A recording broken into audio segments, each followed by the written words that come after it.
El origen del fuego psíquico, Freud y el nacimiento del psicoanálisis. No vengo de bibliotecas con vitrales ni seminarios donde el café cuesta lo mismo que una semana de despensa. Vengo de leer a tropezones, de subrayar libros usados, de entender a chingadazos que el pensamiento no pide credenciales, pide obsesión. Y Freud se me apareció así, no como estatua de bronce ni como santo laico, sino como un tipo incómodo que metió las manos donde nadie quería meterlas y salió con lodo en las uñas. Lodo humano, deseo, culpa, sueño, vergüenza, eso que no se presume en la sobremesa.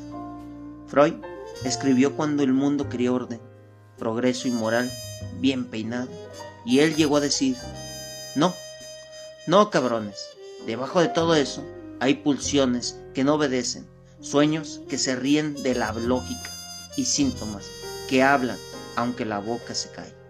La interpretación de los sueños no es un manual de supersticiones, es un golpe seco a la ilusión de que somos dueños de lo que pensamos. El sueño, escribió, es la realización disfrazada de un deseo reprimido, disfrazada porque el deseo no entra por la puerta principal, se cuela por la ventana borracho y terco. Yo no leí a Freud para curarme ni para diagnosticar a nadie. Lo leí para entender por qué el mundo está tan jodido por dentro, aun cuando presume orden por fuera. El malestar en la cultura lo dice sin rodeos. La civilización exige renuncias, pulsiones, y luego se sorprende de que la gente esté frustrada, neurótica y con ganas de mandar todo al carajo. La felicidad, escribe, no está en el programa de la cultura. Y ahí entendí algo. No se trata de ser felices, se trata de soportarnos. Freud no cae bien porque no consuela, no promete redención ni plenitud, ofrece trabajo, escuchar lo que duele, lo que se repite, lo que insiste, y eso, para una época que quiere solucionarse rápido, y frases motivacionales, es casi una grosería. El inconsciente no es un cuarto oscuro que se ilumina y listo, es un laberinto que se reconfigura mientras camina. Borges lo escribió con una precisión quirúrgica. El laberinto no es un lugar, es una forma del tiempo, y el tiempo, escribió también, es la sustancia de la que estamos hechos. Freud mete el bisturí justo ahí. Este proyecto no va a explicar a Freud como si fuera una receta. No hay pasos, no hay tips, no hay mamadas, hay lectura, fricción, ejemplos que vienen de la literatura, de la poesía, de la calle y del insomnio. Hamlet dudando hasta podrirse, Dostoyevsky escribiendo desde la culpa, Sor Juana pensando con el cuerpo, el chiste vulgar que revela más verdad que un discurso solemne. Todo eso es material psíquico. Arranco aquí porque el psicoanálisis no nació en un aula sino en una incomodidad, en el momento exacto en que alguien se atrevió a decir que el yo no manda, que el sujeto no es dueño de su casa, que la razón llega tarde y limpia lo que el deseo ya desordenó. Ese fue el origen del fuego, y el fuego, como sabemos, no pide permiso, quema o alumbra, según donde pongas la mano. Aquí empieza el recorrido. Si algo arde, es buena señal. Freud no aparece de la nada, aunque a veces así lo venda, como si el psicoanálisis hubiera brotado de una revelación mística en un consultorio vienés con olor a puro. No, Freud es hijo de una crisis. Finales del siglo XIX, la ciencia avanza, la razón se pavonea, el positivismo promete explicarlo todo, y la moral burguesa se coloca su mejor traje para fingir que el deseo no existe. Pero el cuerpo empieza a hablar raro, parálisis sin causa orgánica, ceguera sin lesión, dolores que no salen en las radiografías. La medicina se queda mirando como pendeja.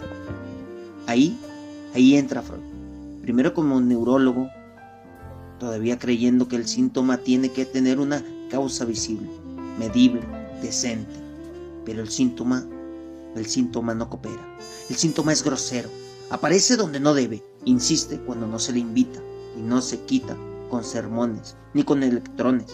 Freud se topa con algo que la ciencia dura no quiere admitir. Hay un saber que no sabe que sabe, y ese saber se escribe en el cuerpo. La histeria fue el escándalo.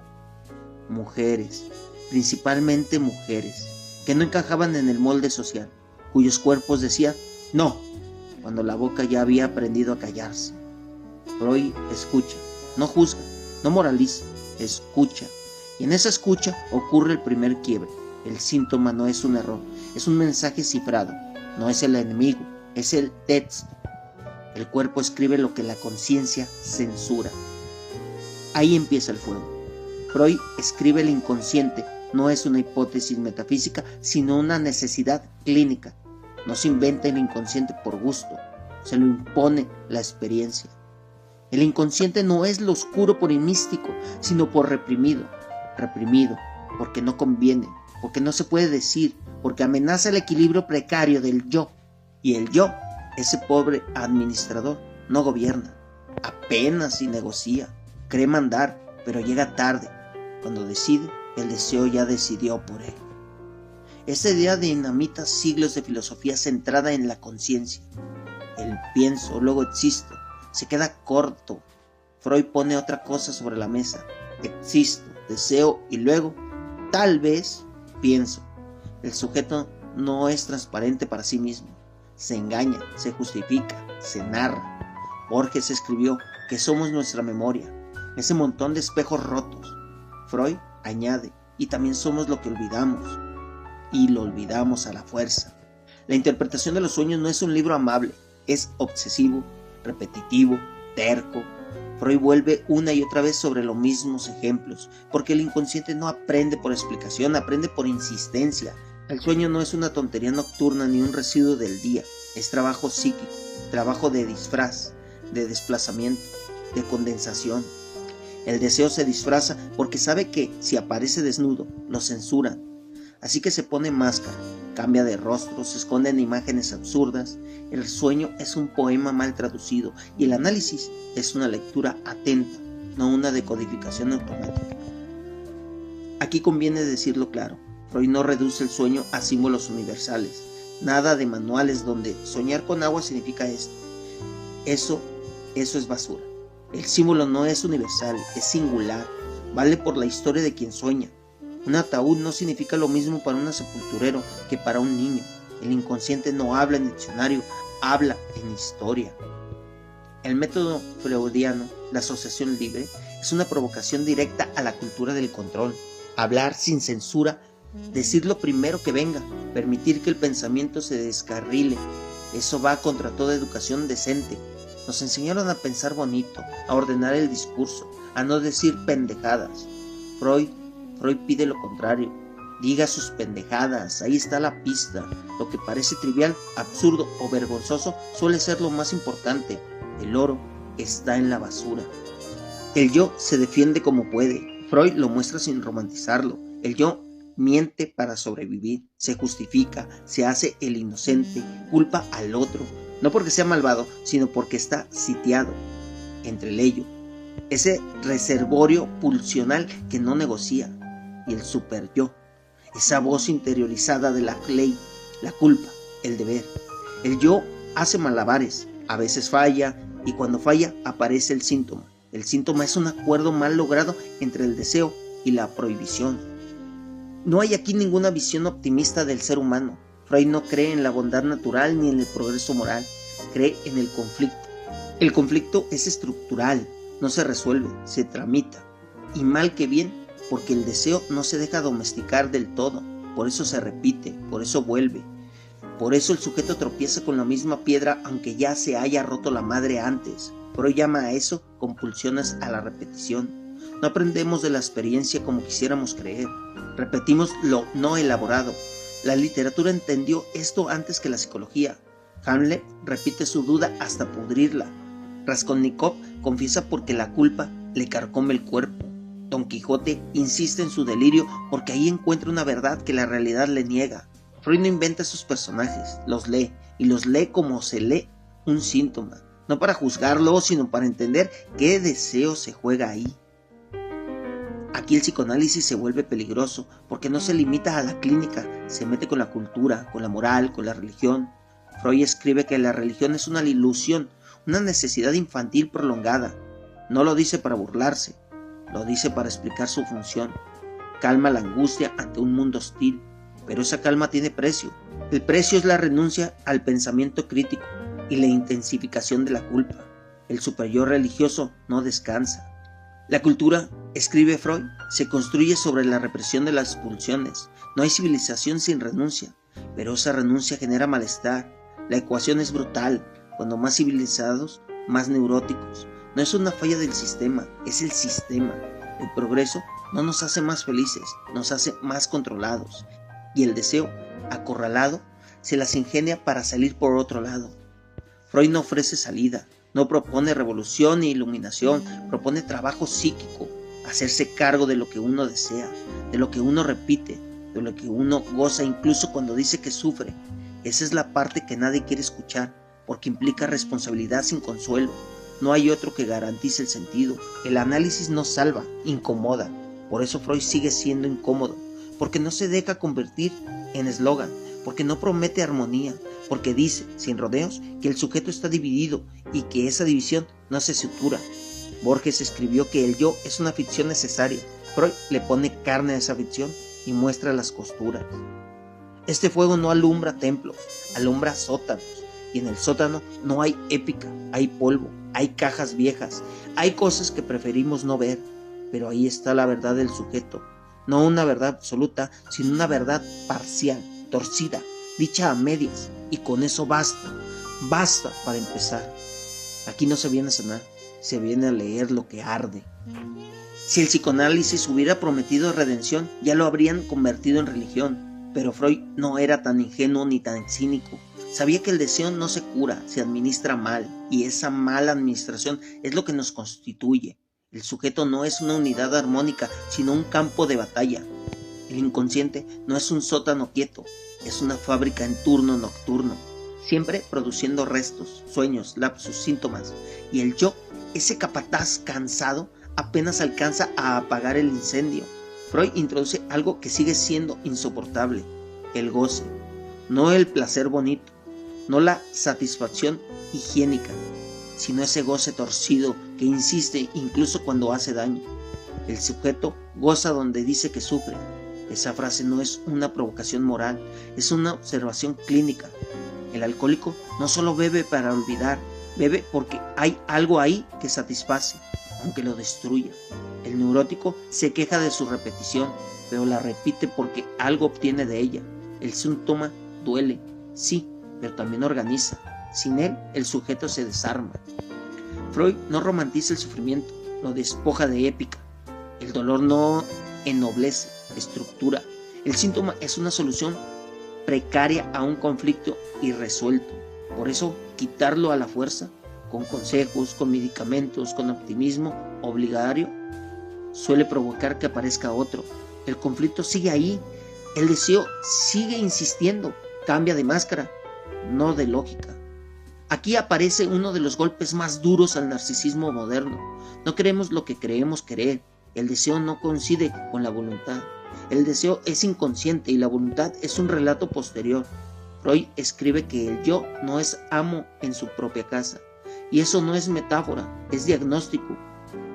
El sujeto se cuenta historias para soportarse. La conciencia llega tarde, siempre llega tarde. El psicoanálisis no se basa en la verdad como adecuación, sino como efecto. No se trata de descubrir la verdad escondida detrás del síntoma, como quien levanta una alfombra. Se trata de producir una verdad que tenga efectos en la vida del sujeto. Una verdad que haga algo, que mueva algo, que incomode lo suficiente para romper la repetición. No hay verdad sin costo. Borges escribió que toda revelación es parcial. Freud estaría de acuerdo. Por eso el método freudiano no busca respuestas rápidas, busca tiempo. Tiempo para hablar, tiempo para errar, tiempo para volver sobre lo mismo desde otro ángulo. El análisis es una experiencia temporal extraña. El pasado no está atrás, está insistiendo en el presente. La infancia no se supera, se reescribe. El niño no queda atrás, se instala como estructura. El adulto es un niño sofisticado con acceso a excusas más elaboradas. La sexualidad infantil fue otro escándalo, no porque Freud haya inventado algo perverso, sino porque nombró lo que ya estaba ahí. El niño no es un ser puro, es un ser deseante. Desea sin saber que desea. La sexualidad no se reduce al acto genital, es una energía que atraviesa el cuerpo, que se fija, que se desplaza. Freud habla de etapas, sí, pero no como un manual escolar, habla de fijaciones, de restos. Algo siempre queda mal resuelto y ese resto vuelve. La moral se indigna ante esto porque prefiere pensar al sujeto como inocente o culpable, nunca como dividido. La culpa es más cómodo que el conflicto. La culpa permite castigo, el conflicto exige trabajo. El superyo, esa voz interior que ordena y castiga, no es la conciencia moral. Es una instancia cruel. Cuanto más se obedece, más se exige. Freud lo muestra con claridad brutal. El superyo no busca el bien, busca el sometimiento. Aquí la crítica cultural se vuelve inevitable. La sociedad produce sujetos culpables y luego se sorprende de su ansiedad. Produce ideales inalcanzables y luego medicaliza la frustración. Freud escribe que la renuncia pulsional es el precio de la cultura, pero también escribe que esa renuncia genera agresividad. La violencia no desaparece, se interioriza, se vuelve autodesprecio, síntoma, depresión. El enemigo ya no está afuera, está adentro. La agresividad reprimida se vuelve contra el yo, y el superyo se alimenta de eso. Entre más civilizado el sujeto, más severo es su juez interno. No es casual que las sociedades más normativas produzcan sujetos más angustiados. La libertad no elimina el conflicto, pero la represión lo vuelve venenoso. Freud no propone eliminar la cultura ni regresar a un estado salvaje. No hay nostalgia del origen, hay lucidez. La cultura es necesaria y al mismo tiempo insoportable. Esa contradicción no se resuelve, se habita. El psicoanálisis no promete armonía social, promete conciencia del conflicto y eso, en tiempos de discursos totalizantes, es casi un acto de resistencia. La figura del analista no es la del sabio que interpreta desde arriba, es la del que escucha desde un lugar incómodo. No aconseja, no dirige, no moraliza, sostiene un vacío para que el sujeto hable y en ese hablar algo se reordena. No porque alguien lo diga, sino porque el sujeto se escucha decirlo. El inconsciente no se revela por iluminación, se produce en el decir. Aquí se entiende por qué el psicoanálisis es tan poco popular en la era de la inmediatez. No promete eficiencia, promete tiempo perdido, promete rodeos, promete frustración y a veces pequeños desplazamientos que cambian mucho. No grandes transformaciones épicas, sino movimientos sutiles, dejar de repetir lo mismo con la misma gente, dejar de sostener el mismo síntoma como identidad. Freud no ofrece identidad, la disuelve. El sujeto no es algo, está en proceso, y ese proceso no culmina. El análisis no termina porque se alcance una verdad final, sino porque algo del goce se ha desplazado, porque el síntoma ya no manda igual, porque el sujeto puede hacer otra cosa con lo que le toca. La literatura vuelve a aparecer aquí como aliada. Kafka escribe desde la culpa sin causa. Beckett escribe desde la repetición sin sentido. Pessoa se desdobla porque un yo no le alcanza. Todo eso ya estaba en Freud, no como estética, sino como estructura. El sujeto moderno es fragmentario y pretender lo contrario es neurosis institucionalizada. El nacimiento del psicoanálisis no es un evento histórico cerrado, es un gesto que se repite cada vez que alguien se atreve a escuchar lo que no quiere oír, cada vez que alguien deja de preguntarse ¿qué debería desear? Y se enfrenta a ¿qué deseo realmente? Esa pregunta no ennoblece, desacomoda, pero ahí empieza algo distinto. El fuego freudiano no se apaga porque no quema por fuera, quema por dentro. No ilumina para mostrar caminos rectos, ilumina para revelar grietas, y las grietas no se tapan con discursos, se recorren, mal que bien, con tropiezos, con humor negro, si hace falta, porque sin humor este trabajo sería insoportable. Freud no nos dio un mapa del alma, nos dio una advertencia. No hay mapa confiable, solo restos, huellas, repeticiones y la posibilidad mínima precaria de hacer algo distinto con eso. Eso fue el origen, no una teoría cerrada, sino una herida abierta en la idea del sujeto, una herida que sigue sangrando, pensamiento. Y mientras sangra, vale la pena seguir leyendo.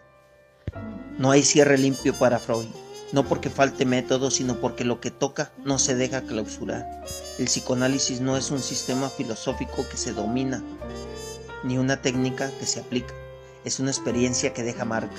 Después de Freud, ya no se puede pensar al sujeto como unidad transparente, ni a la cultura como progreso sin costo, ni al deseo como algo que obedece. El inconsciente no se demuestra, se padece, se tropieza, se repite. Freud abrió una grieta en la idea moderna de razón, y esa grieta no se selló con el paso del tiempo, al contrario, se ensanchó. Cada vez que alguien se descubre haciendo justo lo que juró no volver a hacer, Freud vuelve a tener razón. Cada vez que el discurso moral no alcanza para explicar el malestar, Freud vuelve a aparecer. Cada vez que la felicidad se vende como obligación y no llega, Freud se sienta en la mesa como invitado incómodo. No hay que idealizarlo. Freud no es un profeta ni un santo del pensamiento. Se equivoca, insiste, se contradice, pero en esa contradicción hay más verdad que en muchos sistemas pulidos, porque el inconsciente tampoco es coherente. Freud escribe desde ahí, desde el conflicto, no desde la armonía, y eso lo vuelve vigente. El psicoanálisis no promete salvación, no ofrece recetas ni garantías, ofrece algo más modesto y más difícil: hacerse responsable de lo que uno hace con lo que le tocó. No de la herencia, no del origen, no del trauma inicial, sino de la repetición actual. El pasado no se cambia, pero se puede dejar de obedecerle ciegamente. A veces, no siempre, y eso ya es bastante.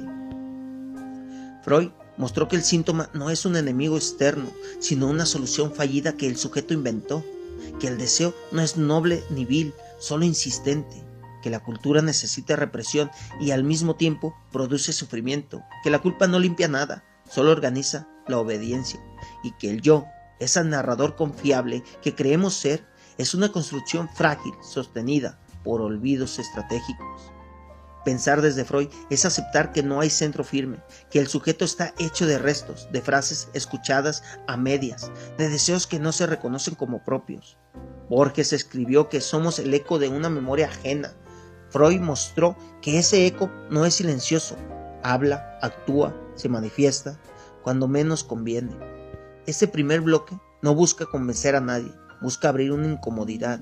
Si algo de lo leído molestó, bien. Si algo resonó, mejor. El pensamiento no avanza por acuerdo, avanza por fricción. Y el psicoanálisis, cuando funciona, no tranquiliza, desacomoda. Aquí no termina nada, aquí apenas se enciende el fuego. En los siguientes bloques nos vamos a meter más hondo. El sueño, el deseo, la culpa, la cultura, el arte, la pulsión de muerte. Todo eso que preferimos no mirar de frente, pero que organiza nuestra vida desde atrás. Si este texto te motivó a algo, aunque sea tantito, comenta, compártelo, suscríbete al canal de YouTube Metáforas del Multiverso.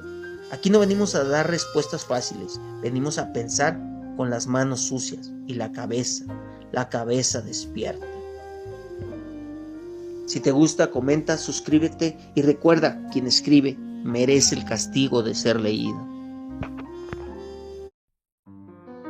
El chiste y el error, los descuidos del alma. El error siempre llega antes que la explicación.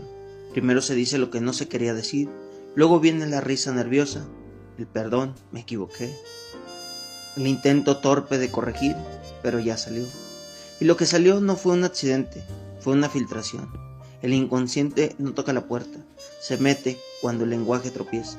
El lapsus no es una falla técnica, es una indiscreción del deseo. Vivimos en una cultura obsesionada con el control del discurso, decir lo correcto, en el momento correcto, con el tono correcto. La lengua se vuelve campo minado. Freud se fijó justo ahí, donde el lenguaje falla, no en el gran síntoma espectacular, sino en el detalle mínimo, la palabra cambiada, el nombre olvidado, la frase que se dobla sin querer. Ahí, en lo pequeño, el inconsciente se permite una carcajada. El chiste no es entretenimiento ligero, es una operación psíquica. Freud lo escribe como una seriedad casi insultante para quien cree que el humor es superficial. El chiste economiza energía, permite decir lo prohibido sin pagar el precio completo. El chiste abre una rendija en la censura, y por esa rendija se cuela el deseo. Reímos porque algo se liberó, aunque no sepamos qué. El error lingüístico incomoda porque rompe la ilusión de dominio. Creemos que hablamos, pero el lenguaje nos habla. El lapsus demuestra que el sujeto no controla del todo lo que dice, y eso pega en el narcisismo. Preferimos creer que el error es distracción, cansancio, torpeza. Freud insiste, no hay error inocente, no porque haya mala intención, sino porque hay deseo en juego. El chiste funciona como el sueño, pero en vigilia condensa, desplaza, disfraza, se ríe de la autoridad, de la moral, de la muerte, del sexo. El humor popular lo sabe desde siempre. El albur, la burla, la ironía callejera no son falta de educación, son inteligencia defensiva. Decir sin decir, insinuar sin hacerse responsable del todo. El inconsciente es experto en esas maniobras. El error también protege. Decir mal un nombre, olvidar una cita, confundir una fecha, no siempre es simple descuido. A veces es una negativa elegante. No quise ir, no quise recordar, no quise decir eso. El yo se disculpa, pero el deseo ya habló. El error permite una salida sin confrontación directa. Es cobardía psíquica, sí, pero funcional. Freud se mete con esto porque ahí se juega algo fundamental. El lenguaje no es transparente, no es un instrumento neutro, es campo de batalla.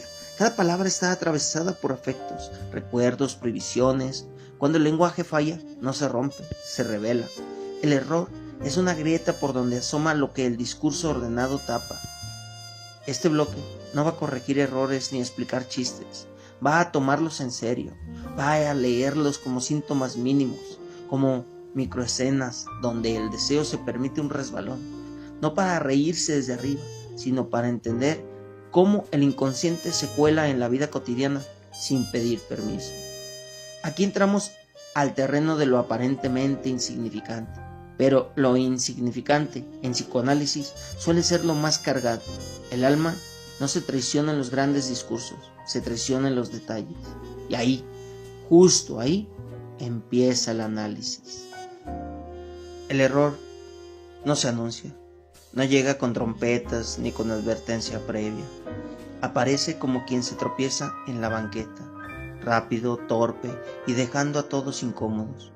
Uno dice una palabra por otra, confunde un nombre, olvida una cita importante, manda el mensaje equivocado y de inmediato entra el reflejo defensivo. Perdón, fue sin querer, estoy cansado.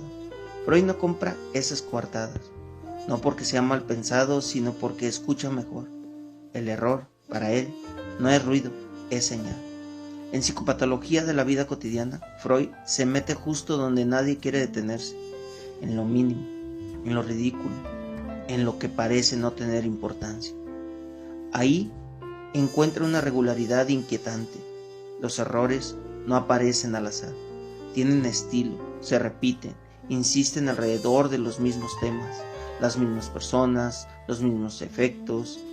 El olvido no es vacío, es selección, y toda selección implica un criterio, aunque no sea consciente. Decir mal un nombre no es cualquier cosa. El nombre propio condena historia, afecto, deseo, rechazo. Confundirlo no es torpeza lingüística, es desplazamiento. Algo del afecto se movió. El inconsciente no respeta la etiqueta social, ni una persona despierta ambivalencia, amor y odio, admiración y envidia. El nombre tiembla, y en ese temblor se cuela el error. La cultura del rendimiento castiga el error como falla. El psicoanálisis lo lee como producción. El error produce sentido, aunque no quiera. Produce una escena donde el sujeto queda expuesto. Por eso da vergüenza. La vergüenza no aparece porque me equivoqué, sino porque algo mío salió a la superficie sin permiso. El error no me traiciona frente a los otros, me traiciona frente a mí. El lapsus es el rey de esos descuidos. Freud lo define sin adornos, decir una cosa por otra, pero esa simpleza engaña. El lapsus no es intercambio arbitrario, la palabra que entra tiene relación con la que debía salir, comparten una red asociativa. El lenguaje no se equivoca al azar, se desvía con método. Donde el yo quiere decir A, el inconsciente empuja a B, y el resultado es una frase torcida que deja ver la costura. El chiste funciona con la misma lógica, pero con risa de por medio. El chiste permite decir lo prohibido bajo la coartada del humor. Es broma, se dice, pero la broma ya hizo su trabajo. liberó una tensión, descargó una agresividad, dejó pasar un deseo. Freud analiza el chiste no como género literario, sino como operación económica. El chiste ahorra energía psíquica, permite una satisfacción parcial sin pagar el precio completo de la censura. Por eso los chistes suelen girar alrededor de los mismos núcleos: sexo, muerte, poder, autoridad, miseria. No porque seamos morbosos, sino porque ahí se concentra la represión. El chiste se burla del rey porque no puede derrocarlo, se ríe del cura porque no puede confrontarlo, se ríe de la desgracia porque no puede eliminarla. La risa no es ligereza, es válvula. El humor popular entiende esto sin teoría. El albur, la ironía callejera, la burla entre iguales no busca elegancia, busca alivio, decir sin decir. Es una estrategia de supervivencia. El que no puede hablar directo aprende a rodear. El inconsciente hace lo mismo. El chiste no es rebelión abierta, es sabotaje suave, y por eso molesta tanto a la moral. Freud distingue el chiste del simple juego de palabras. El chiste verdadero toca una prohibición, cruza una línea y vuelve rápido. Deja una marca si no hay censura, no hay chiste. Si no hay tensión, no hay risa. Reímos porque algo se liberó por un segundo, y ese segundo basta para que el cuerpo respire. El error también tiene función defensiva. Olvidar una cita puede ser una forma elegante de no ir. Perder un objeto puede ser una manera de deshacerse de algo sin admitirlo. Llegar tarde de manera crónica no siempre es desorganización, a veces es resistencia. El yo se excusa, el inconsciente actúa. No hay mala intención consciente, pero hay deseo, y deseo en juego. Aquí conviene insistir, no todo error es revelación profunda. Freud no convierte cada tropiezo en drama, pero cuando el error se repite, cuando insiste en el mismo punto, cuando genera afecto, vergüenza, risa, enojo, entonces hay material. El inconsciente no grita, martilla, y lo hace siempre en el mismo lugar. El lenguaje es el campo privilegiado de estos descuidos porque es ahí donde el sujeto cree tener control. Yo sé lo que digo, no. El lenguaje es anterior al sujeto. Llegamos a él ya hecho. Hablamos con palabras cargadas de historia, de mandatos, de prohibición. El inconsciente no inventa palabras nuevas, se cuela en las que ya existen. Cambia una sílaba, desplaza un acento, omite una letra. Pequeñas alteraciones con grandes efectos. El lapsus no necesita interpretación grandilocuente. A veces basta escucharlo, repetirlo, dejarlo resonar. El sujeto suele corregirse rápido, como si quisiera borrar la huella, pero la huella ya está. El inconsciente no pide permiso para dejar rastro, y cuando más rápido se intenta borrar, más claro queda que algo incomodó. Freud muestra que el error no contradice la intención consciente, la completa. El deseo no sustituye la voluntad, la rodea. El sujeto quiere una cosa y desea otra, y en el error, ambas aparecen al mismo tiempo. Esa coexistencia es insoportable para la idea de yo unitario.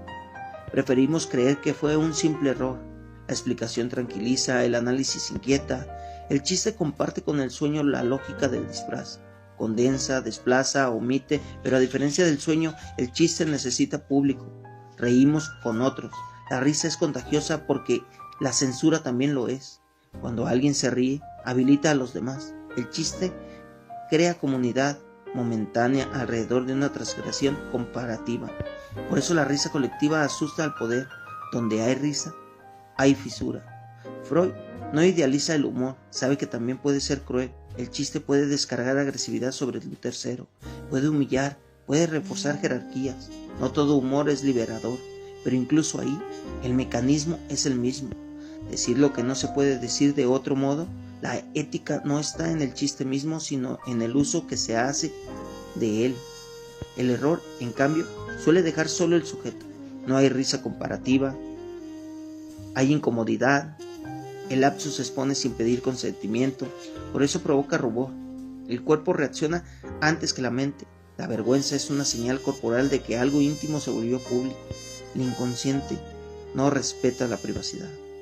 La vida cotidiana está llena de estos pequeños sabotajes. Olvidar una contraseña justo cuando más se necesitaba, confundir fechas importantes, llamar a alguien por el nombre equivocado. No son tragedias, pero tampoco son nada. Son microescenas donde el deseo se asoma sin escándalo. Freud se fijó ahí porque entendió algo clave. El inconsciente no vive solo en el diván, vive en la calle, en la oficina, en la sobremesa. El psicoanálisis no busca eliminar el error, sería absurdo. El error es estructural. Donde hay lenguaje, hay lapsus. Donde hay deseo, hay desvío. Pretender una vida sin errores es pretender una vida sin inconsciente. Y eso solo se logra al precio de una rigidez insoportable. Escuchar el error no significa obedecerlo. No se trata de seguir el deseo como consigna adolescente. Se trata de reconocerlo, nombrarlo, ver qué pide, qué evita, qué rodea. El error no manda, indica, y a veces indica algo que no queremos ver. Este bloque no va a convertirte en cazador de lapsus ajenos ni en intérprete compulsivo de chistes. Va a insistir en algo más simple y más difícil. Escuchar cuando el lenguaje tropieza. Escuchar sin corregir de inmediato. Dejar que el error haga su trabajo. Porque en esos descuidos mínimos el alma se permite una confesión sin solemnidad. Seguimos, el inconsciente no se cansa de hablar. Solo espera que alguien deje de interrumpirlo. Si el error habla, también se defiende. No se presenta desnudo. Llega con excusas, con coartadas sociales bien aprendidas. Fue el lector corrector, estaba distraído, no dormí bien. El sujeto moderno tiene un repertorio amplio para tapar la boca del inconsciente. Freud no discute esas explicaciones, la rodea. Sabe que la defensa no niega el deseo, lo confirma.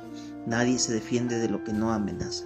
El olvido es quizá el más elegante de los descuidos. No hace ruido, no provoca risa, no deja evidencia inmediata. Simplemente algo no está. Un nombre que no viene, una fecha que se esfuma, un libro que desaparece justo cuando habría que devolverlo. El olvido no borra el azar, borra con criterio. Y ese criterio no siempre coincide con el interés consciente. Freud muestra que olvidar puede ser una forma de no saber, no por ignorancia, sino por rechazo. El recuerdo molesta, incomoda, contradice la imagen que el yo quiere sostener. Entonces se lo empuja fuera del campo consciente. Pero lo reprimido no desaparece, se reorganiza. El olvido no es vacío, es trabajo psíquico. Aquí se rompe una idea muy querida por la moral, que recordar es bueno y olvidar es malo. El psicoanálisis no compra esa opción. Hay olvidos necesarios y recuerdos mortíferos. Hay memorias que sostienen la vida y otras que lo paralizan. El problema no es olvidar, sino no saber que se olvida ni por qué. El olvido inconsciente actúa, aunque el sujeto no lo registre. Los actos fallidos llevan esta lógica al cuerpo. Hacer algo distinto de lo que se quería hacer. Tomar el camino equivocado, marcar el número incorrecto, enviar el mensaje a quien no debería leerlo. El cuerpo ejecuta una decisión que la conciencia no asume. No hay deliberación, hay acto, y en el acto el deseo se vuelve material. Estos actos suelen aparecer en momentos de conflicto. Cuando una decisión se vuelve insoportable, el cuerpo resuelve sin consultar. No ir, no llamar, no presentarse, el yo explica después. La acción ya ocurrió, el inconsciente no debate, actúa como puede y lo hace de manera lateral, sin confrontación directa. Freud insiste en que estos actos no son fallas del sistema, sino parte del sistema. El psiquismo no apunta a la coherencia, apunta al equilibrio económico. Reducir tensión, descargarse afecto, evitar displacer excesivo. El error es una solución barata. No resuelve el conflicto, pero lo desplaza. Y a veces eso alcanza para seguir funcionando. El chiste, por su parte, no actúa en silencio, actúa en escena. Necesita del otro. El chiste se completa en la risa ajena. Sin público, el chiste cae. Esto lo vuelve profundamente social. Freud muestra que el chiste crea lazo, un lazo efímero, precario, pero real. Reírnos juntos de lo mismo, aunque no sepamos exactamente de qué. El chiste permite una complicidad momentánea alrededor de una transgresión compartida. Por eso ciertos chistes no se pueden contar en cualquier lugar. Cambia el público, cambia la censura. El inconsciente no es universal, está atravesado por la cultura. Lo que hace reír en un contexto escandaliza en otro. El deseo se disfraza según el código disponible. Freud analiza chistes sexuales, agresivos, cínicos. No los limpia ni los justifica, los toma como material clínico. Entiende que el chiste no expresa una esencia moral, sino una economía del deseo. El chiste no dice, esto está bien, dice, esto no se puede decir así. Y justo por eso se dice en broma. La ironía es una forma sofisticada de chiste, dice lo contrario de lo que se dice. Protege al hablante con una capa de ambigüedad. Si el otro se ofende, siempre queda la salida. Era ironía. El inconsciente ama esa ambigüedad, permite atacar y retirarse, decir y desmentir al mismo tiempo. La ironía es el lapsus elegante de la cultura letrada. El sarcasmo va más lejos. No busca solo aliviar tensión, busca herir, pero incluso ahí el mecanismo es el mismo. El sarcasmo descarga una agresividad que no puede expresarse de forma directa. La risa, cuando aparece, es nerviosa, no libera, tensa. Freud no lo celebra, pero lo entiende. El inconsciente no es bueno ni malo, es eficaz.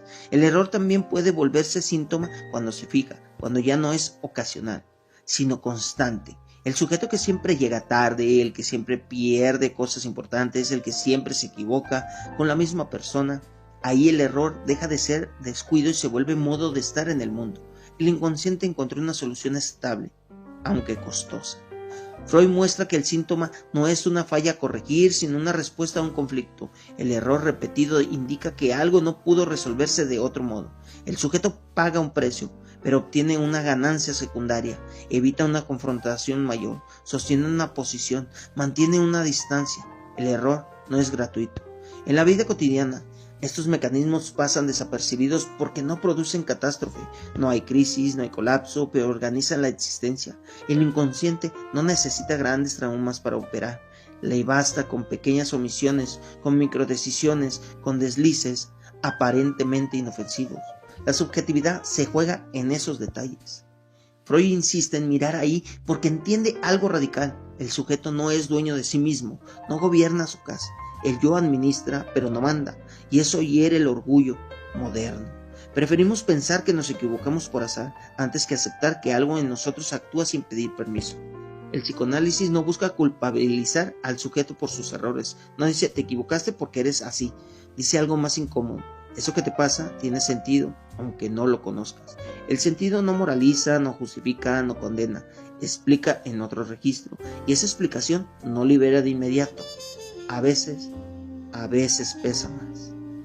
Escuchar el error requiere una posición ética particular. No se trata de acusar ni de interpretar de forma salvaje. Se trata de sostener la pregunta. ¿Por qué aquí? ¿Por qué ahora? ¿Por qué así? El inconsciente no responde con frases claras, responde con repeticiones. Y la repetición es su forma de insistir. El chiste y el error muestran que el inconsciente no es profundidad, oscura y solemne. También es ligera, rápida, burlón, se cuela en la risa, en el juego, en el equívoco. No siempre aparece como sufrimiento, a veces aparece como alivio, pero incluso ahí está decidiendo algo. Freud rompe con la idea romántica del inconsciente como fuente pura de creatividad. El inconsciente crea, sí, pero también estorba, ayuda y sabotea, protege y expone. No es aliado ni enemigo, es condición. Donde hay lenguaje, hay inconsciente. Donde hay deseo, hay desvío. Este bloque insiste en algo simple, no subestimar lo pequeño. El error mínimo, el chiste tonto, la risa fuera de lugar dicen más del sujeto que sus grandes discursos. El yo se luce en lo solemne, se traiciona en lo trivial, y ahí, justo ahí, el psicoanálisis encuentra su material más vivo. No se trata de vivir vigilando cada palabra ni de sospechar de cada risa. Eso sería paranoia, no análisis. Se trata de afinar la escucha, de aceptar que no todo está bajo control, de permitir que el error exista sin borrarlo, porque en ese margen algo del deseo se deja ver. El inconsciente no grita, susurra, se equivoca, se ríe. El error no pide perdón, somos nosotros los que nos disculpamos por él, y en esa disculpa se juega todo, el intento desesperado de borrar la huella, de cerrar la grieta, de restaurar la ilusión de control. Pero el inconsciente no se deja corregir. El lapsus ya ocurrió, la risa ya salió, el olvido ya hizo su trabajo, el daño o el alivio está hecho. Freud no nos invita a lamentarlo sino a escucharlo. El chiste y el error muestran una cara del inconsciente que suele pasarse por alto. Su ligereza no siempre aparece como trauma, como angustia, como síntoma grave. A veces aparece como tontería, como risa fuera de lugar, como equivocación mínima, y justo por eso es más peligroso para la conciencia, porque no se puede combatir con solemnidad, El inconsciente se burla del yo cuando éste se toma demasiado en serio. Después de Freud, el lenguaje deja de ser herramienta transparente, se vuelve escena. Cada palabra tiene doble fondo, cada frase puede decir más de lo que pretende. El sujeto habla, pero no controla del todo lo que dice. Y eso no es una falla individual, es condición humana. Hablar es exponerse al error, y equivocarse es una forma inevitable de decir la verdad a medias. El error no acusa, no juzga, no condena, señala, indica un punto de tensión, una ambivalencia, un conflicto no resuelto. El psicoanálisis no convierte ese señalamiento en sentencia moral. No dice esto está mal, dice aquí hay algo que insiste. Y esa insistencia merece ser escuchada, no castigada. El chiste, por su parte, recuerda que la censura nunca es total. Siempre hay una rendija, siempre hay una forma de decir lo prohibido sin decirlo. La risa es el efecto de esa maniobra. Reímos porque algo se liberó por un segundo, no porque entendimos, sino porque descargamos. El chiste no explica el deseo, lo deja pasar. Freud nos deja una enseñanza incómoda. El sujeto no es coherente, ni transparente, ni dueño de sí, y pretender lo contrario produce más sufrimiento que aceptar la división.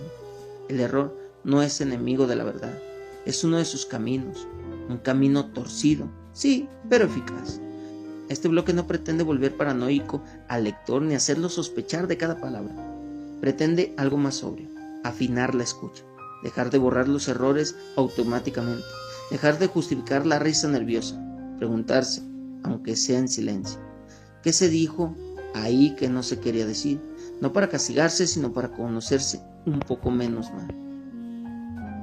El inconsciente no necesita grandes escenarios, vive en lo cotidiano, en lo mínimo, en lo aparentemente insignificante. Un nombre mal dicho, una frase mal cerrada, una risa inoportuna, ahí se cuela, y ahí, si uno se anima, puede empezar a escucharlo.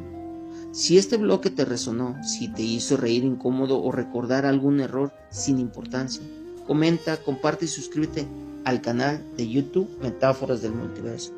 Aquí no venimos a limpiar el lenguaje ni a corregir al sujeto, venimos a pensar donde el discurso falla y algo verdadero se asoma. Todavía hay grietas que mirar. Si te gusta, comenta, comparte, suscríbete y recuerda, quien escribe merece el castigo de ser leído. Freud y la pulsión de muerte y el malestar de estar vivo. Hasta aquí, uno podría creer, si se hace el pendejo con elegancia, que Freud habla solo del deseo, placer, risa, sexualidad torcida y errores simpáticos. Como si el inconsciente fuera un niño travieso que rompe cosas, pero con encanto. No, Freud no era optimista ni buen vendedor de esperanza. Y este bloque empieza donde muchos lectores prefieren cerrar el libro, donde el placer ya no explica todo, donde el sujeto insiste en dañarse, repetir, arruinar lo que funciona, volver a lo que duele. Hay una pregunta que atraviesa la clínica como cuchillo sin mango. ¿Por qué el ser humano repite lo que hace y lo que hace sufrir? No una vez, sino sistemáticamente. No por ignorancia, sino aún sabiendo. Freud no se conforma con respuestas morales ni educativas. No dice falta de amor, no dice trauma mal resuelto como comodín. Dice algo peor. Hay en el sujeto una tendencia que no apunta al placer. Aquí aparece la pulsión de muerte, y no es metáfora poética ni gusto por lo oscuro, es una hipótesis clínica incómoda.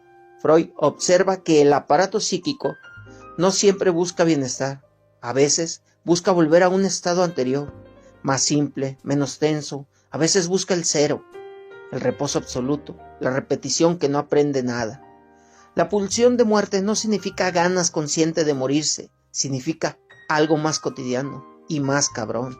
La insistencia en lo mismo, incluso cuando duele. Relaciones que fracasan del mismo modo, decisiones que llevan al mismo punto muerto, sabotajes sutiles, autoconfort con coartadas racional. No es drama existencial, es rutina. Freud formula esto después de la guerra, después de ver cuerpos rotos, sujetos devastados, civilización hecha a pedazos. Y entonces escribe algo que todavía incomoda. La cultura no nos salva del sufrimiento, solo lo administra. La civilización exige renuncia pulsional y esa renuncia produce malestar. No hay sociedad sin represión, no hay orden sin costo psíquico.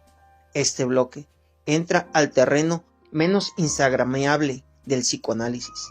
Aquí no hay promesas de plenitud ni reconciliación final con uno mismo. Hay conflicto estructural. El deseo empuja, la ley frena, la pulsión de muerte insiste y en medio el sujeto hace lo que puede. El malestar no es una falla del sistema, es el sistema. Vivir con otros duele, amar duele, trabajar duele, renunciar duele. Pero sin eso no hay lazo, no hay cultura, no hay lenguaje. Freud no propone escapar del malestar, propone dejar de mentirse sobre él. Este bloque no va a romantizar el sufrimiento ni a glorificar la autodestrucción.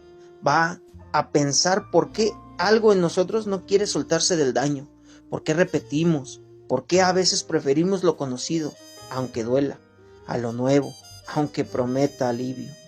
Aquí el psicoanálisis se vuelve brutalmente honesto y justo por eso necesario. Hay un punto en Freud donde el pensamiento deja de ser incómodo y se vuelve directamente insoportable, no porque sea oscuro en términos literarios, sino porque contradice una esperanza muy querida por la modernidad, la idea de que el ser humano tiende naturalmente al bienestar, al equilibrio, al progreso. Freud mira la clínica, mira la historia, mira al sujeto repitiendo lo que le hace daño y dice algo brutal: no todo en nosotros quiere vivir mejor. Algo insiste en volver al mismo lugar, incluso cuando ese lugar duele. La pulsión de muerte no nace como provocación filosófica, nace como fracaso teórico.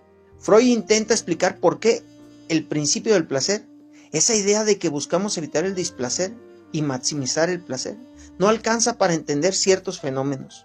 El sujeto repite traumas, se sabotea, vuelve a relaciones que lo destruyen, arruina lo que le funciona. No por ignorancia, no por mala suerte, repite, y la repetición no siempre produce placer, a veces produce lo contrario. Aquí se rompe la psicología optimista. Freud no habla de masoquismo moral ni de culpa cristiana, habla de una fuerza más básica, más muda, más terca, algo que empuja a la descarga total, al cero de tensión, a la inquietud absoluta. La muerte no como evento biológico, sino como tendencia, no como deseo consciente de morir, sino como empuje a deshacer, a desorganizar, a volver atrás. La pulsión de muerte no se opone a la vida desde afuera, vive en ella, se mezcla con Eros, con la pulsión de vida. No hay una sin la otra. Amar implica destruir algo, crear implica perder algo, vivir implica desgastarse. Freud no romantiza esta tensión, la describe. Donde hay vínculo, hay agresividad. Donde hay deseo, hay resto destructivo. Este bloque entra en terrenos antipáticos. No hay mensaje motivacional aquí, no hay todo por algo. Hay repetición, hay compulsión, hay insistencia. El sujeto no aprende solo con la experiencia. A veces la experiencia se repite precisamente porque no se aprende nada de ella. Y eso no es estupidez, es estructura. La cultura contemporánea prefiere hablar de resiliencia, de crecimiento, de sanación. Freud introduce una cuña incómoda. No todo se sana, no todo se sublima, no todo se transforma. Algo se repite aunque sepamos que nos hace daño, y ese algo no es un error del sistema, es parte del sistema. La pulsión de muerte no explica la violencia únicamente en términos sociales o políticos, aunque los atraviesa. Explica la violencia íntima, la que uno se hace a sí mismo, el autosabotaje, la autocrítica, la incapacidad de sostener lo que funciona. El enemigo no siempre está afuera. Hablar de esto no es celebrar el nihilismo, es dejar de mentirnos. Freud no propone rendirse ante la pulsión de muerte, propone reconocer para no idealizar al sujeto. El análisis no elimina la pulsión, pero puede cambiar su destino. No la apaga, la desvía, a veces hacia el pensamiento, a veces hacia la palabra, a veces apenas la vuelve soportable. Este bloque no promete consuelo, promete lucidez, y la lucidez, aunque duela, suele ser más honesta que la esperanza mal fundamentada. Aquí entramos donde muchos prefieren cerrar el libro. Justo por eso, seguimos. Hay algo en el ser humano que no aprende. No importa cuántas veces se estrelle, cuántas consecuencias pague, cuántas promesas se haga frente al espejo o al amanecer. Vuelve, repite, insiste. Freud tardó en aceptar esto porque iba contra toda ilusión ilustrada de progreso, pero cuando lo aceptó, lo hizo sin anestesia. No todo en nosotros quiere vivir mejor, algo quiere volver al mismo punto, aunque duela. A eso le llamó pulsión de muerte. Y no es una pulsión de suicidio romántico ni una obsesión morbosa con el final. Es más vulgar y más cotidiana. Es la tendencia a la repetición estéril, al círculo, a regresar a lo conocido aunque destruya. La pulsión de muerte no busca la muerte como evento, busca el cero, la quietud, la descarga total de tensión, busca apagar el conflicto, aunque para hacerlo tenga que romperlo todo. Freud se topa con esta idea cuando la teoría del placer ya no alcanza. Hay pacientes que no buscan placer, buscan castigo, buscan fracasar de la misma manera, se meten una y otra vez en relaciones que los humillan, trabajos que los desgastan, escenas que los anulan. No hay ganancia evidente y sin embargo hay insistencia. El principio del placer se queda corto, algo más está operando. La repetición es la pista. El sujeto no recuerda, repite, no elabora, actúa, no aprende, reincide y lo hace con una fidelidad casi religiosa. Cambian los nombres, los lugares, los tiempos, pero la estructura se mantiene. El inconsciente no busca novedad, busca fidelidad al guión, aunque ese guión lleve directo al desgaste. Aquí, Freud se vuelve verdaderamente incómodo, porque esta idea no permite consuelo fácil. No todo sufrimiento se debe a ignorancia o represión externa. A veces el sujeto colabora activamente con su propio malestar. No porque quiere sufrir conscientemente, sino porque algo en él empuja hacia ahí, y admitir eso hiere el narcisismo. Tan enamorado de la idea de yo quiero lo mejor para mí. La pulsión de muerte no actúa sola, se enlaza con Eros, con la pulsión de vida. No son fuerzas separadas en compartimentos morales, se mezclan. El amor puede destruir, el odio puede sostener vínculos. Hay relaciones que sobreviven solo por la agresividad compartida. Hay familias unidas por el conflicto. Hay identidades construidas alrededor del resentimiento. Eso también es lazo. Freud entiende que la agresividad no es un defecto cultural, sino una condición estructural. No aprendemos a odiar, aprendemos a inhibir, desplazar, racionalizar ese odio. La civilización se sostiene reprimiendo la agresión, pero esa represión tiene costo. El malestar en la cultura no es accidente, es consecuencia directa del intento de convivir. La pulsión de muerte aparece entonces como reverso del orden social, no porque quiere destruir la sociedad, sino porque no se adapta de todo a ella. Algo en el sujeto resiste la domesticación completa. Por eso la moral nunca gana del todo. Por eso la ley siempre necesita repetirse. Por eso la violencia retorna incluso en contextos que se creen civilizados. La cultura intenta encauzar esta pulsión. La ley, el trabajo, el deporte, la guerra, la competencia. A veces funciona, a veces no. Cuando falla, la agresión se vuelve hacia adentro. Aparece la culpa, el autocastigo, la inhibición, el superyo se vuelve verdugo. Freud lo dice sin rodeos. El superyo puede ser más cruel que cualquier autoridad externa. Aquí el sujeto ya no necesita castigo externo, se lo da solo, se sabotea, se exige hasta romperse, se desprecia por no cumplir ideales imposibles. La pulsión de muerte se viste de autoexigencia, de perfeccionismo, de moral elevada. No siempre se presenta como destrucción visible, a veces se presenta como virtud. El psicoanálisis no propone eliminar esa pulsión, sería absurdo. Propone reconocerla, darle un lugar simbólico, limitar sus efectos devastadores. No se trata de sanar para siempre, sino de no quedar atrapado en la repetición ciega, de transformar algo de la compulsión en palabra, de pasar del acto del decir. Freud no promete felicidad, promete lucidez parcial, y esa lucidez duele, porque obliga a admitir que no somos solo proyectos de mejora, sino también máquinas de repetición, que no todo en nosotros quiere avanzar, que algo se aferra a lo conocido, aunque nos esté matando lentamente. La pulsión de muerte no se anuncia con discursos dramáticos, vive en el ya sé que esto va a salir mal, pero vive en el siempre me pasa lo mismo, vive en el no sé por qué hice eso. No es espectacular, es insistencia, y justo por eso es peligrosa. Reconocerla no te vuelve pesimista, te vuelve menos ingenuo, te quita la fantasía de control total, te obliga a negociar contigo mismo, no a idealizarte. El sujeto no se libera de la pulsión de muerte, aprende a no obedecerla ciegamente. Este bloque no busca asustar ni deprimir, busca nombrar lo que suele ocultarse bajo discursos motivacionales baratos. No todo se arregla con voluntad, no todo se resuelve con pensamiento positivo. Hay fuerzas que no quieren resolverse y penas. Y pensar eso, aunque incomode, es una forma de respeto por la complejidad humana. No hacia la luz, hacia la comprensión. Hay una idea cómoda que la cultura vende desde hace siglos. El ser humano quiere ser feliz. Freud la mira, la voltea, la sacude y dice algo bastante más incómodo. El ser humano quiere repetir, y a veces en esa repetición se hace pedazos. No porque sea tonto, sino porque hay algo en la estructura misma del deseo que no apunta al bienestar, sino la insistencia. La repetición no es memoria fiel del pasado, es su deformación activa. No repetimos lo que pasó, repetimos la posición que ocupamos en eso que pasó. El sujeto vuelve una y otra vez al mismo tipo de relación, al mismo fracaso, al mismo error. Aunque conscientemente jure que ahora sí será distinto, no aprende como se aprende una lección escolar, repite como se repite un síntoma.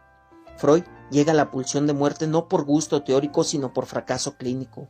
Hay pacientes que no mejoran, no porque el análisis esté mal hecho, sino porque algo en ellos no quiere mejorar. Algo insiste en volver al punto de pérdida, al lugar donde el dolor se organiza, y eso no se explica solo por el principio del placer. Al principio del placer dice, buscamos evitar el displacer y aumentar el placer. Funciona hasta que deja de funcionar, porque hay conductas que producen displacer evidente y aún así se repite. Relaciones destructivas, sabotajes constantes, decisiones que llevan siempre al mismo precipicio. Freud no moraliza eso, lo piensa, y al pensarlo, se topa con algo que va más allá del placer. La pulsión de muerte no es amor por la muerte ni deseo consciente de desaparecer, es una tendencia a la descarga absoluta, al retorno a un estado sin tensión. No es suicidio romántico, es económico radical. El organismo quiere reducir la existencia al mínimo, y el mínimo absoluto es la muerte, no porque se le desee, sino porque funciona como el horizonte. La vida, entonces, aparece como desvío, un rodeo. La pulsión de vida complica el camino, lo alarga, lo llena de objetos, de vínculos, de deseo. La pulsión de muerte simplifica, quiere terminar rápido, quiere cerrar el circuito. Y el sujeto vive en medio de esta tensión constante. La repetición es una forma domesticada de la pulsión de muerte. No mata de golpe, pero erosiona.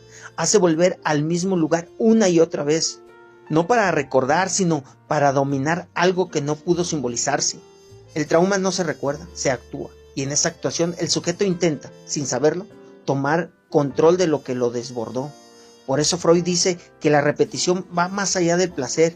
Hay algo de compulsivo, de automático, de sinsentido aparente. El sujeto no goza ahí, sufre, pero el sufrimiento no detiene la repetición, a veces la refuerza, porque el dolor también fija.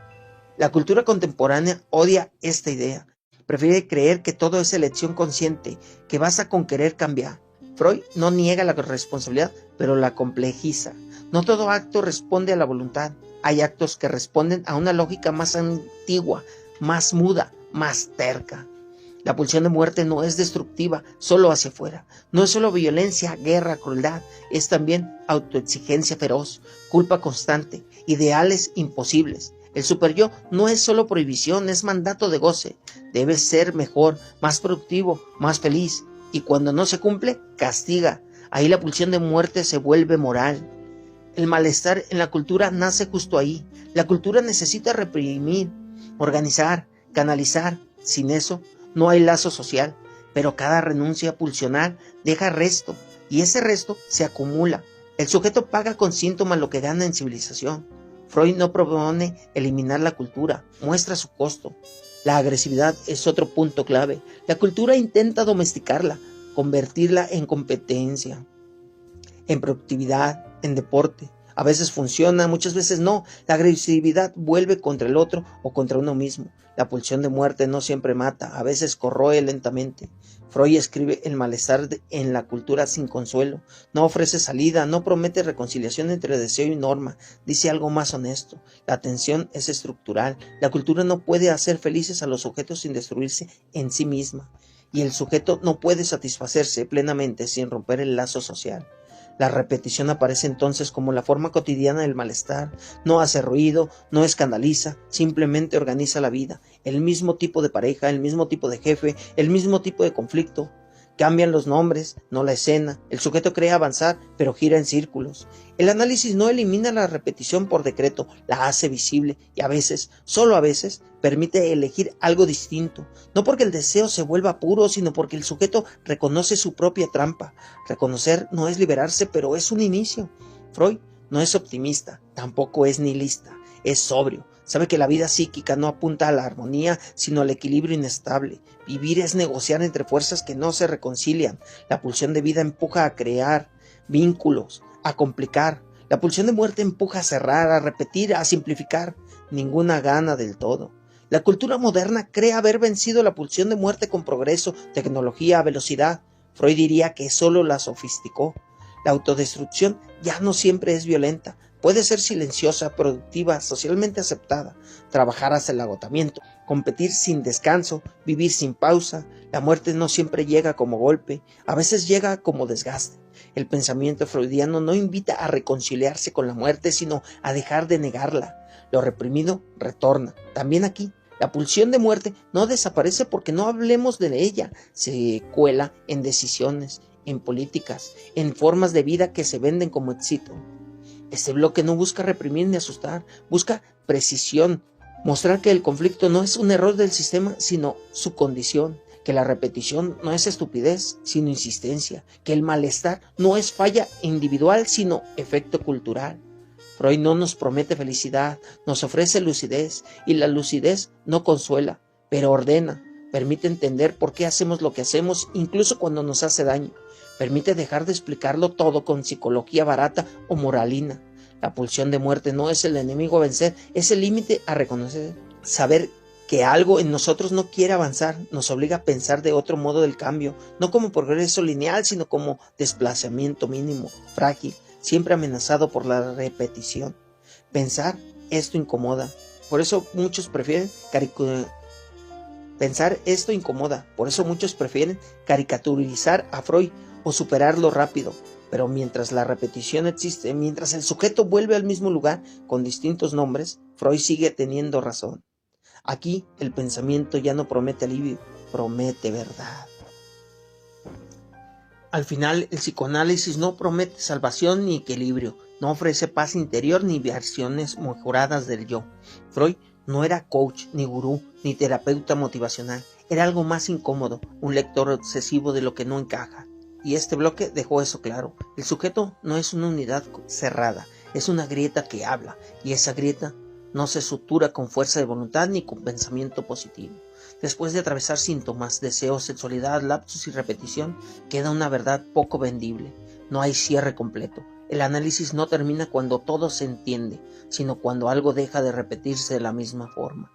No desaparece el conflicto, cambia su modo de insistir. Eso es todo, y no es poco. Freud introduce una idea brutal para el narcisismo moderno. Hay un resto imposible de simbolizar, algo que no entra en el lenguaje, algo que no se educa, algo que no se vuelve consciente del todo. El sujeto no es amo en su casa, porque la casa tiene habitaciones sin luz, y pretender iluminar todo produce más angustia que alivio. La repetición no es estupidez ni mala suerte, es memoria que no recuerda, es el cuerpo insistiendo donde la palabra no llegó. Elegimos lo mismo, sufrimos parecido, tropezamos con piedras conocidas, no porque seamos idiotas, sino porque ahí hay algo no dicho. El inconsciente no aprende con consejos, aprende cuando se lo escucha. Freud no romantiza el sufrimiento, no dice sufre para crecer, dice algo más sobrio: el sufrimiento tiene sentido, aunque no sea noble. El síntoma es una solución fallida, pero solución al fin. Quitarlo sin entenderlo es dejar el sujeto sin defensa. Por eso el análisis va lento, porque no se trata de arrancar, sino de desmontar.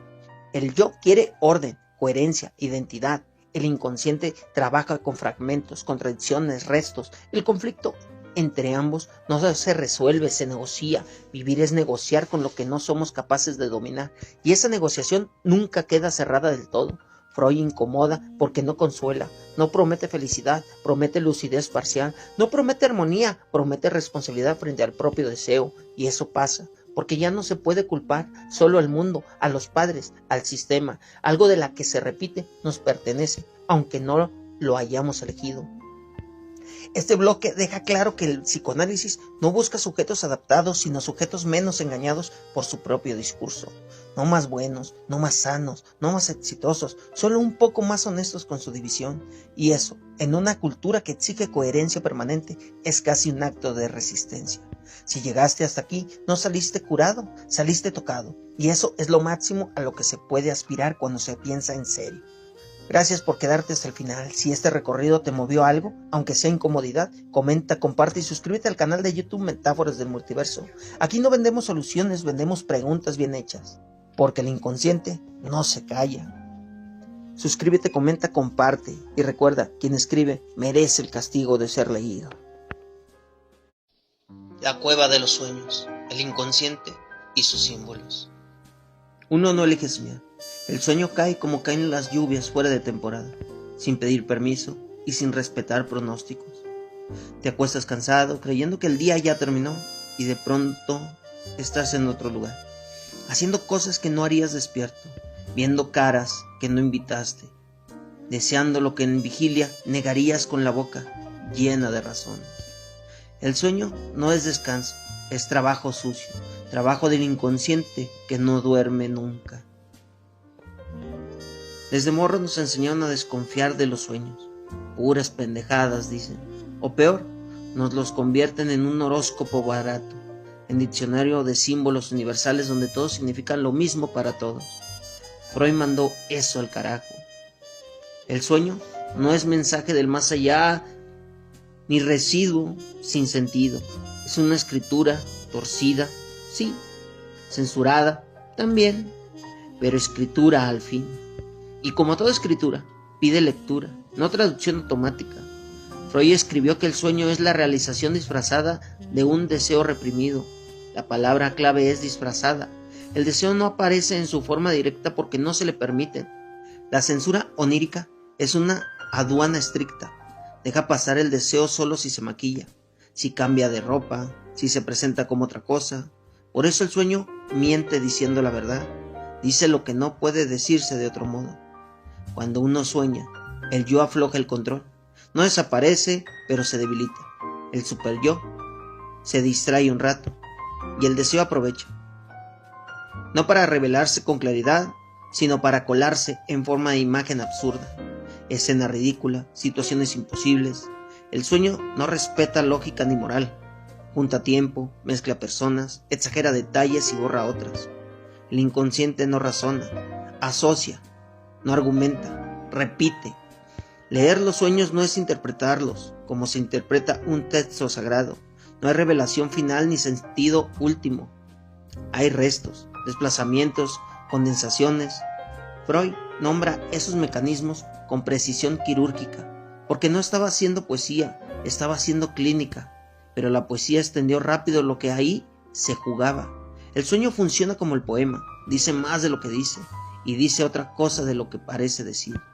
Borges escribió que el sueño es el género literario más antiguo, y no lo escribió para adornar una idea, sino para señalar algo brutal.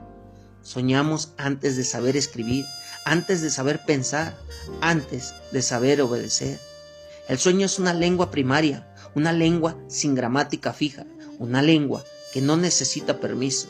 Por eso incomoda tanto, porque nos recuerda que no todo pasa por la conciencia. Este bloque no va a enseñar a interpretar sueños, como si fueran acertijos. No hay claves mágicas, hay escucha. Escucha de lo que insiste, de lo que se repite, de lo que disfraza. El sueño no se entiende aislado, se entiende en serie. Un sueño solo no dice nada. Varios sueños empiezan a dibujar una lógica. Entrar a los sueños es entrar a una cueva, oscura, irregular, sin señalamientos. No hay mapa confiable, solo huellas, y algunas están frescas, Otras llevan años ahí, esperando que alguien se atreva a mirarlas sin prisa y sin miedo. Aquí empieza ese descenso. Si algo parece absurdo, mejor. El inconsciente no habla claro porque no quiere ser entendido rápido, quiere insistir, y en esa insistencia algo se revela, no bonito, no ordenado, pero verdadero. El sueño empieza donde el control se afloja, no donde desaparece. Eso sería demasiado optimista, sino donde se cansa. El yo se va a dormir como se va un burócrata a su casa después de 8 horas de vigilar papeles. Deja instrucciones, pero ya no revisa. Y en ese descuido aparece el otro turno, el nocturno, el que no pide sueldo ni reconocimiento, el inconsciente.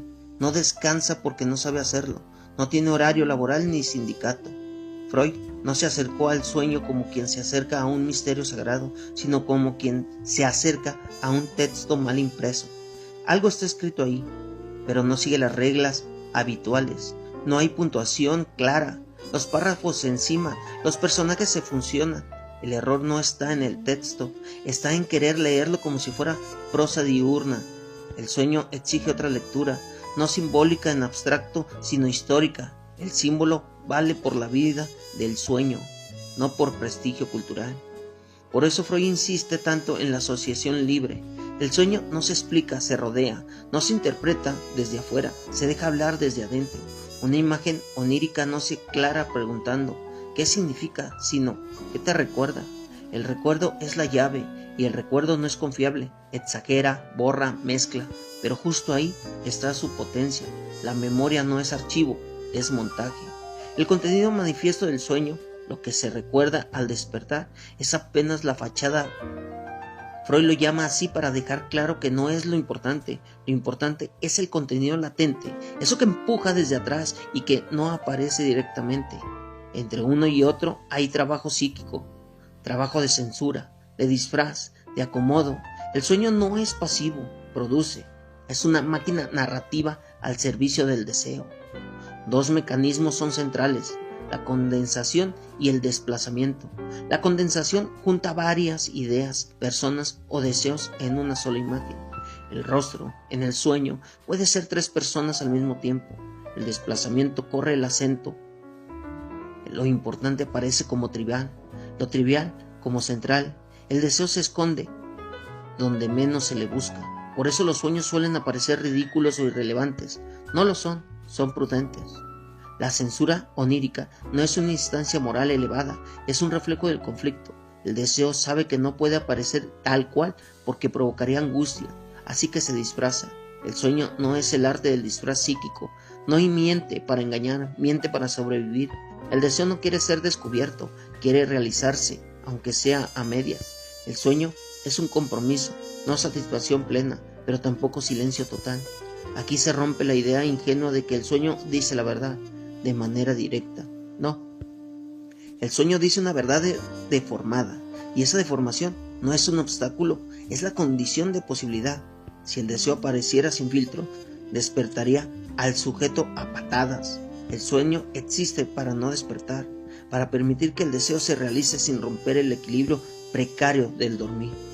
Freud lo dice sin rodeos, el sueño es el guardián del dormir, no su interrupción. La pesadilla aparece cuando el disfraz falla, cuando el deseo se muestra demasiado y la angustia despierta al sujeto. Ahí la censura perdió la pelea. El sueño no fue lo suficientemente astuto. La cultura popular suele creer que los sueños revelan traumas ocultos como si fueran cámaras de seguridad. No funciona así. El sueño no revela, produce escenas, relatos, imágenes que reorganizan restos diurnos con deseos antiguos. El día aporta el material, la noche lo trabaja. Freud habla del resto diurno. Cualquier detalle insignificante del día puede convertirse en el núcleo del sueño. Lo banal es combustible, lo grandioso estorba. Soñar con alguien no significa quererlo. Soñar con la muerte no significa desearla. Esa lectura literal es infantil. El sueño no habla en modo directo, habla por rodeos. El error del lector ingenuo es creer que el inconsciente piensa como la conciencia. No, el inconsciente no contradice, no niega, no duda, solo afirma. no conoce el no. Si algo aparece, aparece como imagen, no como juicio. Aquí conviene decirlo claro, el inconsciente no es profundo por sofisticado, sino por insistente. No se trata de un fondo metafísico insondable, sino de un archivo de repeticiones. Lo reprimido no desaparece, cambia de forma. El sueño es una de esas formas, no la única, pero sí la más plástica. Por eso la literatura y el cine le han sacado tanto jugo. El sueño es narrativo por estructura. La lógica del sueño es la lógica del mito, no por lo sagrado, sino por la estructura. El mito no explica, muestra, no argumenta, repite, no busca convencer, organiza. El sueño hace lo mismo, coloca al sujeto en una escena donde algo se juega sin ser explicado. El soñante participa sin entender, y al despertar trata de traducir lo intraducible. Freud no desprecia esa torpeza del despertar, al contrario, la necesita. El olvido del sueño es parte del trabajo onírico, se recuerda mal, se olvida rápido, se fragmenta. El sueño no quiere ser conservado, quiere actuar, por eso deja restos, no textos completos. El análisis trabaja con esos restos, no busca reconstruir el sueño, tal como fue, sino leer lo que quedó. Aquí aparece una idea incómoda. El sueño no está hecho para ser entendido, está hecho para funcionar, y funciona aunque no se le interprete. El deseo se realiza igual, a escondidas. El análisis no es necesario para soñar, es necesario para leer, y leer no garantiza tranquilidad. A veces lo contrario. Freud escribe que el sueño es un compromiso entre fuerzas en conflicto. No hay victoria total. El deseo gana algo, la censura gana algo, el yo se mantiene dormido. Esa lógica de compromiso atraviesa toda la vida psíquica.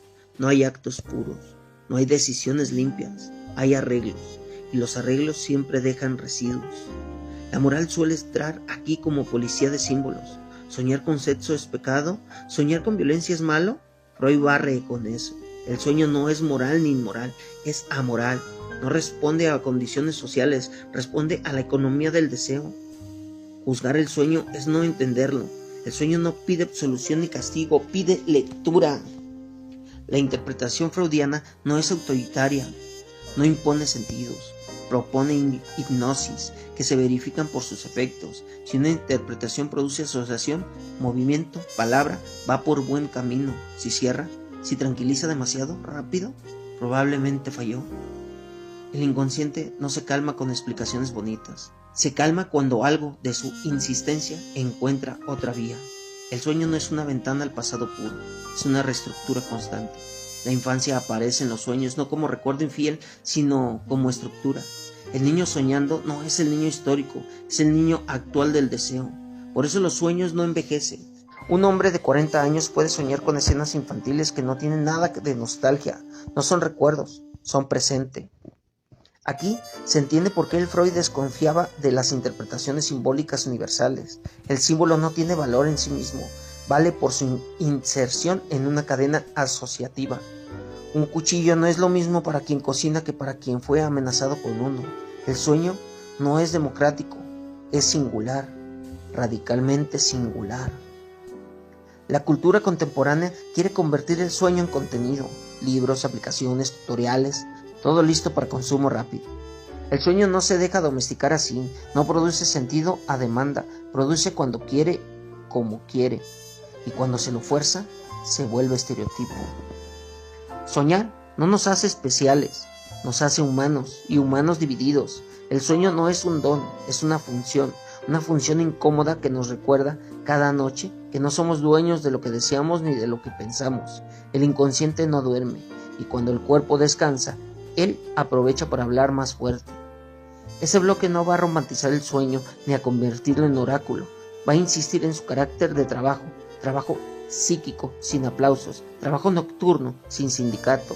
El sueño no busca iluminación, busca realización parcial del deseo, y esa parcialidad es suficiente para que el sistema siga funcionando. Entrar a la cueva de los sueños no garantiza salida heroica, garantiza desorientación. Pero la desorientación a veces es el primer gesto honesto del pensamiento, porque solo al que acepta no entender y de inmediato empieza realmente a leer. Si el sueño fuera solo una película rara proyectada por la noche, bastaría con apagar la luz y ya. Pero no, el sueño insiste porque no es entretenimiento, es economía. El aparato psíquico administra energía, tensiones, deseos, y el sueño es una de sus formas más eficaces de ahora. Freud no habla de símbolos por amor a lo misterioso, sino por una razón seca. El símbolo gasta menos energía que la acción. Soñar es más barato que hacer, y aún así satisface algo. Por eso el sueño no es un lujo del inconsciente, es una necesidad. Cuando el deseo no encuentra salida diurna, se infiltra de noche. No porque la noche sea mágica, sino porque el control afloja. El inconsciente no espera permiso, espera oportunidad. Y el dormir es esa oportunidad mínima, donde la vigilancia baja la guardia. Aquí aparece una diferencia clave que suele perderse. El sueño no expresa el deseo de tal cual, expresa su compromiso con la censura. El deseo puro no es representable, no porque sea profundo, sino porque sería insoportable. El sueño es la versión negociada, una escena donde el deseo se cumple sin asumirse como propio. No fui yo, fue el sueño. Esa coartada es fundamental. El inconsciente es cobarde y astuto a la vez. Freud insiste en que el soñante es el único intérprete válido de su sueño, no porque tenga acceso privilegiado a un significado oculto, sino porque solo él puede asociar. La asociación no es libre por capricho, es libre porque no obedece a la lógica consciente. Una palabra lleva a otra, una imagen convoca un recuerdo despierta una emoción, y ahí se arma la cadena, y en esa cadena aparece algo del deseo.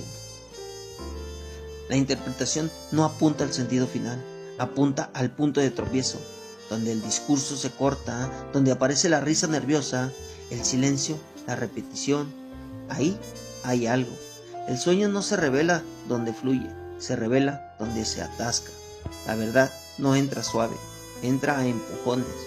El olvido del sueño no es un fracaso del análisis, es un parte del fenómeno. El inconsciente no quiere ser recordado, quiere operar. Recordar demasiado bien su sueño puede ser una defensa. Convertirlo en relato cerrado, en anécdota simpática, es una forma de neutralizarlo. El sueño pierde filo cuando se vuelve cuento. Freud lo sabía, por eso insistía en trabajar con fragmentos, no con novelas oníricas. La pesadilla merece mencionar aparte, no es un mal sueño cualquiera, es el punto donde la censura fracasa, el deseo o la angustia aparece demasiado crudo. El sujeto despierta porque el compromiso se rompe. La pesadilla no protege al dormir, lo interrumpe, y eso la vuelve interesante, no por su espectáculo, sino por su falla. Donde el sueño falla, algo insiste con demasiada fuerza. La angustia no engaña, a diferencia del miedo, no tiene objeto claro, aparece cuando el deseo se acerca demasiado. No cuando se pierde, sino cuando amenaza con cumplirse. Esta idea es insoportable para la moral común, que cree que la angustia surge por falta. Freud muestra lo contrario. La angustia aparece ante la proximidad del deseo. No queremos lo que decimos querer, queremos otra cosa. Y cuando esa otra cosa asoma, el cuerpo protesta. El sueño trabaja con imágenes porque la imagen permite ambigüedad. Una palabra fija, una imagen flota. La imagen tolera contradicciones, por eso el inconsciente prefiere lo visual, lo escénico. El sueño es teatro barato, cambios de escenas bruscos, personajes que entran sin aviso, diálogos absurdos. Pero ese teatro no busca verosimilitud, busca efecto, y el efecto es la descarga parcial de la atención. Freud no era ingenuo respecto a la cultura visual. Sabía que el sueño se alimenta de imágenes disponibles, mitos, relatos, escenas cotidianas. El inconsciente no crea de la nada, recicla, usa lo que hay a mano. Por eso los sueños cambian con la época. No soñamos lo mismo que soñaban hace 100 años. Cambian los decorados, no la lógica. El deseo sigue disfrazándose, solo que con otros vestuarios. Aquí la literatura vuelve a aparecer como archivo privilegiado del sueño. No porque los escritores sueñen mejor, sino porque saben escribir como se sueña. Kafka no explica, expone. Sus escenas funcionan como sueños absurdas angustiantes, precisas, no necesitan interpretación para producir efecto. El lector siente antes de entender, y ese sentir es ya una lectura inconsciente. Borges, que desconfiaba de la psicología, pero no del tiempo, escribió que soñar es una costumbre universal y solitaria. Universal porque todos soñamos, solitaria porque nadie puede soñar por otro. Freud estaría de acuerdo. El sueño no se comparte, se cuenta, sí, pero se cuenta mal. Y ese mal contar, es parte de su estructura. El sueño no se deja capturar completo porque no fue hecho para ser poseído. La idea de que el sueño revela la verdad debe leerse con cuidado. ¿Revela? Sí, pero no aclara.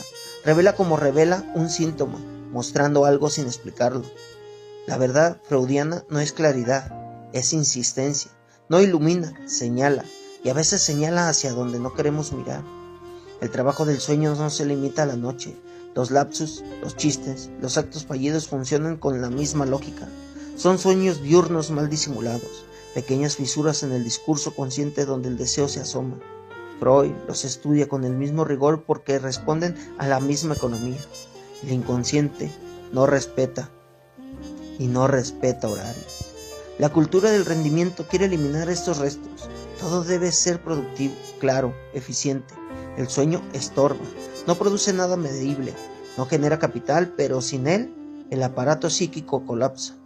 El sujeto moderno duerme mal porque vive mal y sueña peor porque no quiere escuchar. El insomnio no es solo un problema fisiológico, es una defensa. Dormir implica soltar, y soltar da miedo. Freud no idealiza el dormir, lo piensa como funciona, y toda función puede fallar.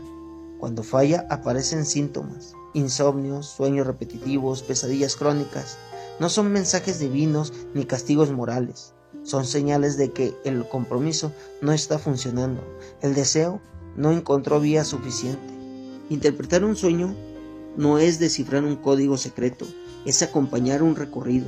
Escuchar sin prisa, dejar que la palabra se enrede, no forzar sentidos.